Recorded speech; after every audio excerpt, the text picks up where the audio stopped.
Entrepreneurs aren't born, they're brewed. You are now listening to the Entrepreneur Podcast with your host, Adam McChesney. Let's grow! Welcome to the Entrepreneur Podcast. I am your host, Adam McChesney, and I want to thank you for being here today. We are live from Half Coast Studios here in St. Louis, Missouri. Thank you to Half Coast for this amazing setup and sponsoring the show. If you are looking to start your current podcast or take your current one to the next level, then you definitely need to come check out what they have going on here. Contact them today for a free consultation. And if you're listening, please be sure to subscribe to the show and leave us a 5-star review on Apple or Spotify. We would love for you to share this on social media by tagging me, and this way we can get this incredible content out to more people. Today, we have another great episode lined up for you. I had originally heard about this guest from my friend Brad Akers, and then shortly after saw that she had joined Apex. From there, we actually shared the stage at a Master Hackers event back in March. And when I heard her speak, I knew that she would be an incredible guest for our audience here today. So I'm super excited about that and absolutely know you're going to get some value from today's episode. And then back in June, I was able to spend some time with her and her husband at $1 Million Mastermind, and her energy about business and life just in general lights up the room. So I'm excited for this episode. My guest today is Bijal Patel. She is the founder and CEO at Launch. Launch is a branding agency that helps established businesses, I put the established part in there to remember that, grow and scale their branding and graphic design with an exclusive branding strategy, vision, and even a coaching done for you framework. She lives in Houston, Texas with her family. Bijal, welcome to the show. Wow. Thank you so much, Adam. I feel so hyped. I'm just let's go. Let's go. Let's go. Well, I was trying to match your energy because that's one of the things I'm like, man, you are one of the most energetic people I know. So I'm excited to have you here. Oh, well, thanks. Thanks again. I'm just so excited about being on your show. I just think you got the naming, the branding, as a branding person before the show started, I was like, Adam, this setup is so legit. He's like, oh, good. That was the intention. I love when I see a brand and its strategy meet and, excel even any of your dreams that you had for it. So it's represented very nicely. I appreciate that. Thank you very much. Thank you very much. So for our audience, if you've listened for a while or this is your first episode, we like to take our guests and their entrepreneurial journeys and compare that to the beer brewing process, thus the name Entrepreneur.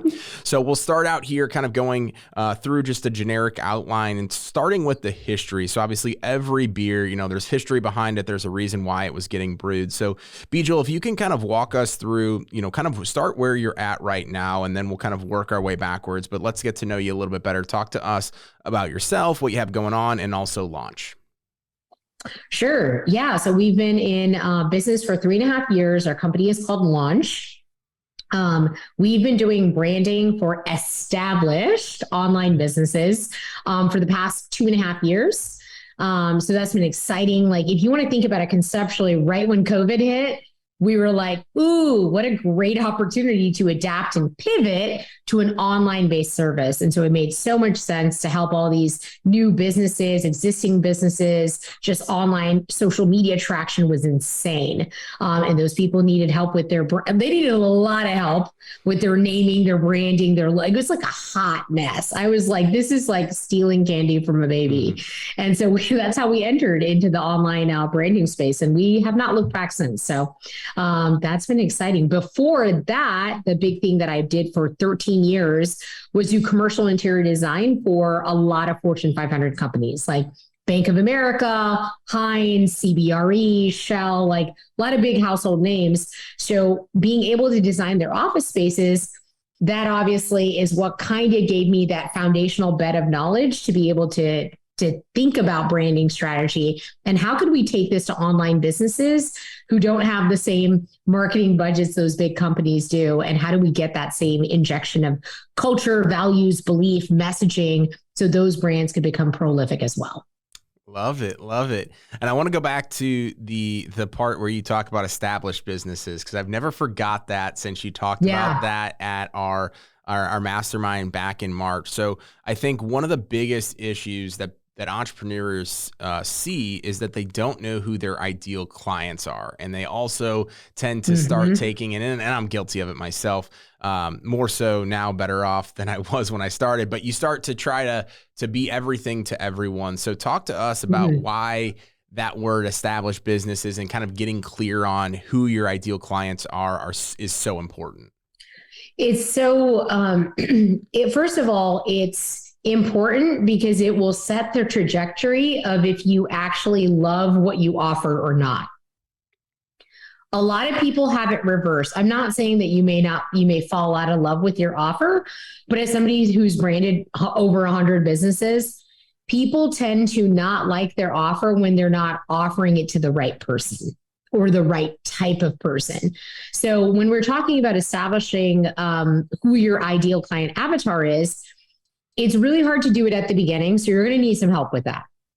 You're going to have to test. You're going to have to talk to people, market. Like Adam said, just like you, Adam, the reason the word established online businesses came to play is because I branded a bunch of people who were in masterminds with me who just started their business and they weren't prepared for branding. I thought they were. They thought they were. And actually, I would say some of them would still argue with you that their investment was worth it. But it wasn't for me. It kept me up at night because I feel like they should have focused on what you just mentioned. Who is the ideal client avatar and what is your offer? If we could just work on these two things, there'd be so many more successful businesses who actually enjoyed what they did. Yeah, no, that's extremely important. And I think that's where most people fail is they don't get past that initial hump where that's the barrier. It's not marketing. It's not branding. It's not anything else to do than just knowing who you're trying to go after. So it's extremely important. And I talk to businesses all day long who have those same types of struggles. So I know you talked about the established business, part of it, but what are some industries that you work with, or what are some people that you work with, or who is kind of past the established part? Who's a good referral for you and who are some good clients for you? First of all, they have to meet our core values. And that's one of the hardest things to define and understand. But a simple way to put it is Adam is you. But honestly, impact-driven entrepreneurs who want to build a world-class business. If we can get those two things pinned down, we're good to go. I don't care what industry you're in. Yeah. I don't care if you sell lumber for a living. I'm working with somebody right now who deals in precious metals. We have a fractional CFO company. I'm working with a martial arts guy who owns studios. We have an HR consultancy person right now. I can't even think of all that. We have a really wide range, but they share something. It's that they are going to be impact-driven people who also care about their top line revenue and bottom line profit. They understand they're not for profit business. They want to be in profit. They want to treat their people well. And they are here to dominate their industry. They're not here just to chill and live a 4-hour-a-week lifestyle business. That person is so not for me, Adam. I couldn't accidentally sell this person because we're not aligned in how we think. So coaches, consultants, marketing agencies, financial people. We've done doctors, physicians, PTs, people who sometimes will slide in those brick and mortars. I'm trying to think what other industry. We've done a lot of fit pros in our life, but none of that matters to us because we're not niched down in terms of industry. We are niched down in terms of a target problem to solve. Love it. Love it. So going back to kind of one of the things that you mentioned is first, obviously, you have to have a mission and core values as a business to be able to implement those things. Yeah. We redid our core values back in January this year. And one of the biggest changes that we have made is in our sales process, even if it's just an initial discovery call. We're literally the first things that we're going into is our core values and then action statements and our mission.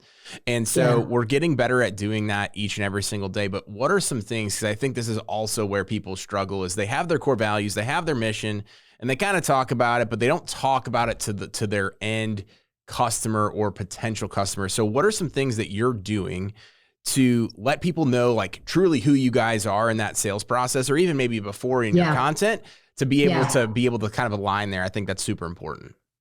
This is a great question, Adam. This is great. That's a phenomenal question. People listen up to this. So the question is, how do you take the core values and the mission you've defined and actually go put it to use, go put this thing into utility? And one of the reasons, so take it back a couple of steps. One of the reasons people don't use it is because they don't love it. You don't hate them. You don't hate your mission statement. You don't hate your vision statement. You don't hate your core values, but you're lukewarm on it. So if it's not a heck yes, consider it to be a hell no. And so you've got to understand and, work with a brand strategist. Do a self-study online. You can hit up some of our free YouTube videos to learn how to define your core values, but go back in and spend some quality time getting to know who is the business. A big common mistake a lot of entrepreneurs make, because, we're all started out as a solopreneur. We started to build a team. The core values of the business, it's like a Venn diagram. They are not 100% what your personal values are as the business owner. They might overlap, but the business is a 3-dimensional fictitious character, and it may overlap with a ton of your own core value, your personal core values, but the business needs it defined. So that's a long way of kind of answering the question, but that's the question behind the question. People are always like, where am I supposed to use it? Tactical. I can tell you to use it in your social media organic posts. I can ask you to put it on your website. We can, like Adam just shared with you guys, hey, put it as a part of your sales process. But if the energy is not there, it will not hit home on whatever platform you put it. Whatever way you package it and you try to put it out, if you're not enthused about it, it won't hit for the other person. So that's really step one. When you get step one figured out and you're dialed in, mission, vision, core values, and you're excited, it's kind of like, Adam, it's like a new boyfriend. Like you know how this goes. You find a reason to talk about like a new flame when people are like, oh, did it rain on Sunday? And you're like, oh my God, do you know what he did? Like on our last date? No one asked you that. That's what ends up happening. Yeah, no, that's a great comparison. Yeah. It's definitely that excitement aspect of like talking about it over and over and over again. So I love that you brought that up. The next thing that we'd like to go into is the ingredients within a beer. So obviously great beer, you have to have great ingredients in order for it to kind of come all together. And in the entrepreneur process, we like to learn a little bit more about your journey and what are 3 main things or 3 top things that have made you successful thus far? Oh my God. Oh, 3. We need like 444. Okay, let's see. The number one top thing has, as cliche as it sounds, like just follow me. I'll give you 2 other ones that are a little different.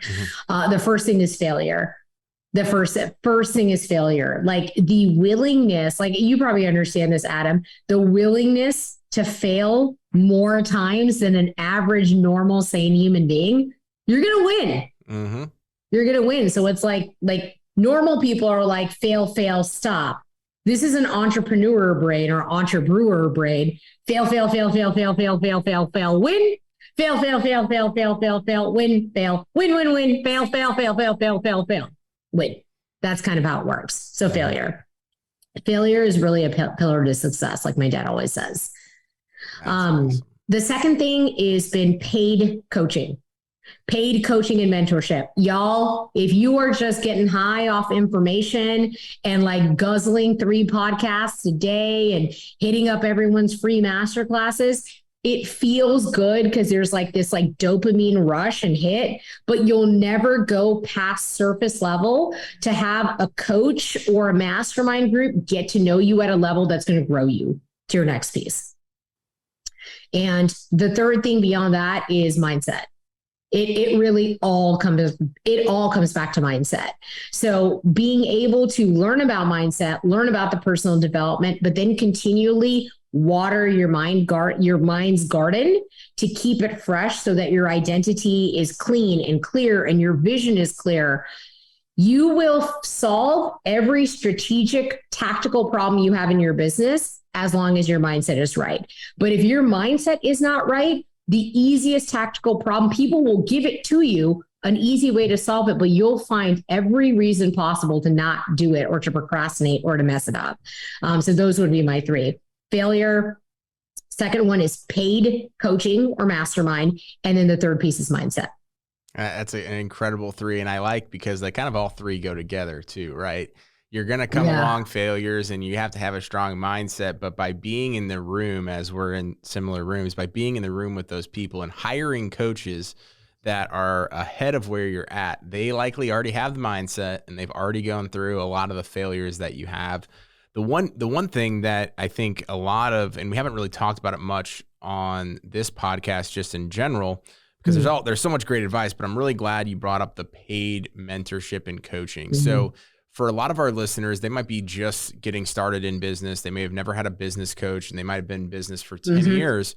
What was that like when you first paid money, and probably more money than you would have ever imagined? But walk us through kind of what that process was, and then how you were able to obviously make the most out of it.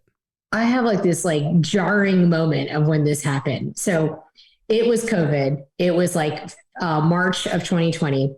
My interior design business had slowed down. I was really, really worried. We are a dual income family. I decided to go be an entrepreneur after I got fired from my well-paying corporate job because I had a second baby.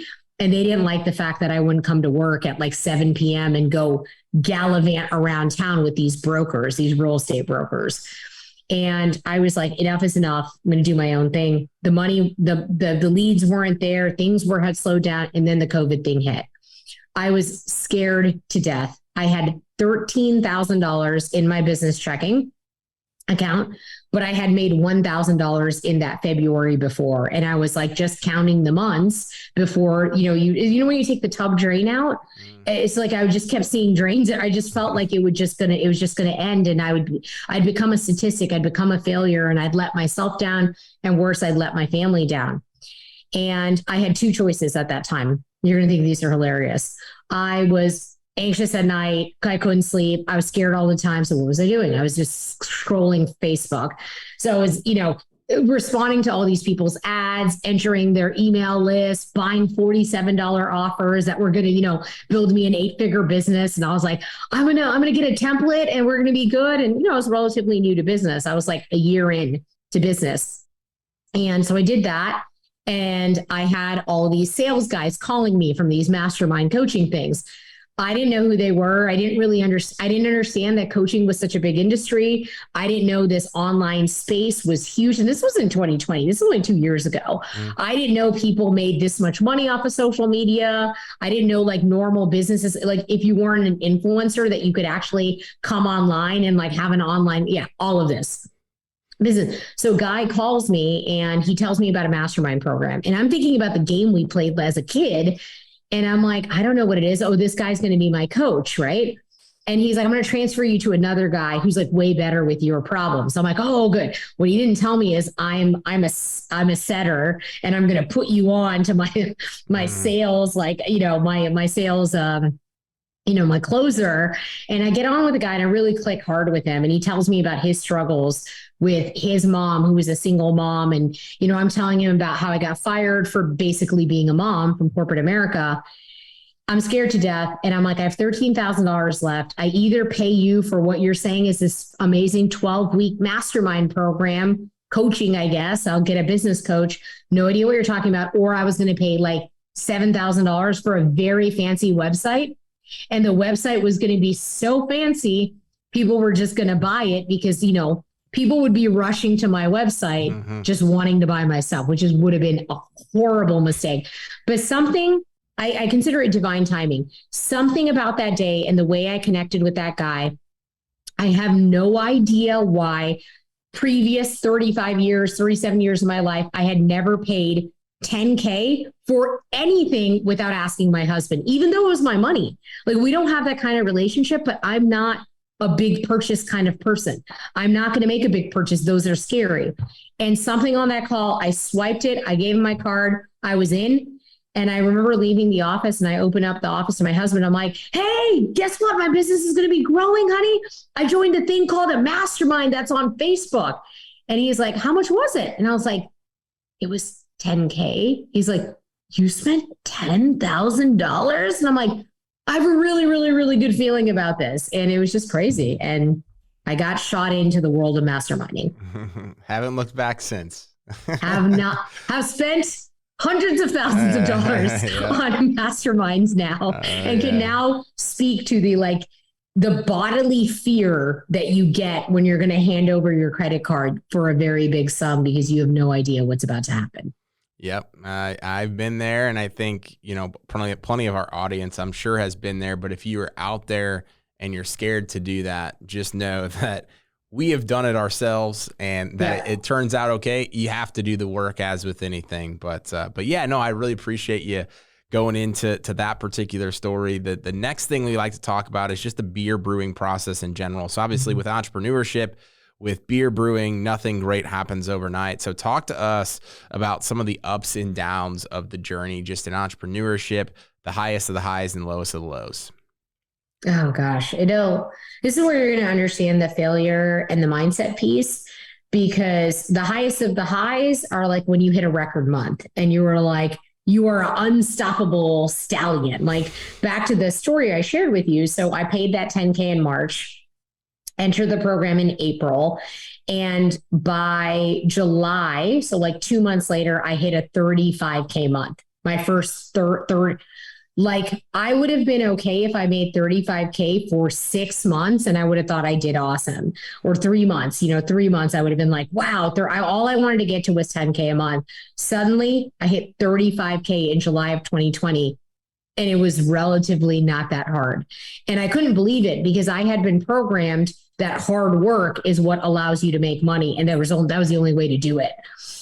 So that was a high of the high of the high. And what ends up happening after that is you start to normalize that this is what my business revenue is going to be. And like any starting entrepreneur, you hit a low month the next month, or it's not as high as the first. And you end up going high, low, high, low, high, low. And you're doing this thing called riding the revenue roller coaster. And it's so different than the security of a job where every 2 weeks as a W-2 employee, you're going to get a paycheck. When you're an entrepreneur and you suddenly have kissed a 35K month that you didn't even think was possible, and now you're like, thank God I paid that 10K. Look at me now, but then you ride it down, and then you have a 10K month, and suddenly the version of you in February would have killed for a 10K month. Fast forward 6 months, and now you're depressed that you're having a 10K month. It's weird. It is a weird bounce back. This is where your mindset has to come into play. And money is like a siren. It'll lull you in, and it makes you feel really good for a while. But once you get out of survival state of business and you're into thriving, you have the opposite happen. Whereas you make more and more money, for some reason, you're not as satisfied, you're not as fulfilled, you're not as joyful, and you're not as happy. And you're like, what happened? And that's where you have to step back into your branding and look at the vision. What is my vision? What is my mission? How is it that I want to help people? What are my core values? And who are the team members and clients I'm attracting in? Because I'm not attracting my right people. So I'm not as satisfied with what I'm offering anymore. So hopefully that answered your question, Adam. It definitely did. No, I mean, you've provided so much value on this episode. I don't say it very often, like not that other guests haven't provided value, but like that's what he's saying, by the way. I'm gonna tag you guys. The actual but the actual like tangible stuff that you're saying, and the actions, and then obviously the byproduct of those actions of things like a lot of people will talk about theory or fluff or whatever, but you're like actually talking about us from point A to point B. And I think that roller coaster that you talked about is something that everybody can resonate to, because we've all been there, right? If you've had any success in business, you've been on that roller coaster where, I could felt myself when you were talking about that, being on that roller coaster, because I'm very, very familiar with that. So thank you very much for going into that. And here's the thing, like look at somebody like Adam, and like I respect you highly, and I love your story. You didn't get off. So like, if we're going to share something with the audience, and from my heart to your ears, don't get off of a moving roller coaster. Not safe. That is not the time to get off. Just stay on. Buckle in, pull your strap in a little tighter, but do not get off the roller coaster. Absolutely. That couldn't have said it better myself. So the next thing that we're going to talk about is the fermentation and conditioning. So obviously, great beer, you test it out. Hey, we need to make some changes. It's not ready to go to market yet. So that's where we're trying to figure out what needs to get better. So when we talk about the entrepreneur process, we want to know the biggest lesson that you've learned that you would share with someone else that's an entrepreneur looking to save them years worth of mistakes. Oh my God. I love all your questions. I would have people, I'm going to go right for it. Okay. I'm going to go right into the emotions right here. Let's do it. I would face your insecurities head on. I would face your deepest, most intimate, most private insecurities and potentially self-worth issues that might happen. Because if one thing is going to throw you off the mechanical bull, it is you. You are going to throw yourself off the mechanical bull. And you know who's going to be on point to do that? Your insecurities and your low self-worth will be joining along the bandwagon, and they will pull you off by your shoulders. And as somebody who's had to face this, you're going to have to face it multiple times. It's like going to the gym. You don't expect to go once and then end up with six pack. I don't know. I've gone multiple times, Adam, and I still don't have a six pack. I don't know. Maybe it'll happen. Same. But you've got to face those. If you can face your deepest, darkest insecurity and you're elite, you don't have to fix it all overnight. It takes a long time to face it. But if you're at least aware of it, it can't knock you down and it can't have power and control over you when you face some of those like low on the roller coaster moments. 100%. That's like the things that I think people don't understand about as well is that, and I had a hard time figuring this out too, is that when there are issues in business or in your personal life or whatever, it's so easy to point the finger elsewhere and be like, oh, if this would have been better, it's the client's fault or X, Y, and Z. 99.9% of the stuff, there's something that we could have done to better prepare, prevent, be proactive with it. And and this is not too long ago, once I kind of realized that, it opened up so many doors to just be at peace with what's going on. It might not. That's so good. Something might not be happening quick enough, but maybe it's just not supposed to happen right now. I don't have, enough staff. It's not supposed to happen right now. And then once you start to understand that and kind of deviate from, hey, it's somebody else's fault, or I could have done this way, but they should have done it that way. That's where doors really open up. So good. You nailed it. That's such a good gem. The self accountability piece is, and just obliterating all the excuses, because it's so easy. It feels so good to blame the market, blame the client, blame the recession, blame the oh my God, you've seen this, Adam. People blame their mastermind and blame their coaches. Listen, they are not responsible for the success of your business. Only you are responsible. You are there to be provided some value and some community and some advisement. But Adam just nailed it. Like, we can't emphasize that enough. Absolutely. Well, thank you very much. So the last thing we'd like to talk about here is beer distribution. So we have the beer ready to go. We're excited about it. We're going to brand it. We're going to market it. We're going to sell it. So talk to me about what you guys have going on in the future. What's in the future for Bijal? What's in the future for Launch, and anything else that you have going on? Yeah, we're excited. We've got 2 programs that we're really refining and getting to that next level. And I love this beer analogy, because one of the things that we have done is we've built a big product suite, and then we'll build a bunch of beers, and then we'll get rid of some, and then we'll take some other to market, and then we'll get rid of some.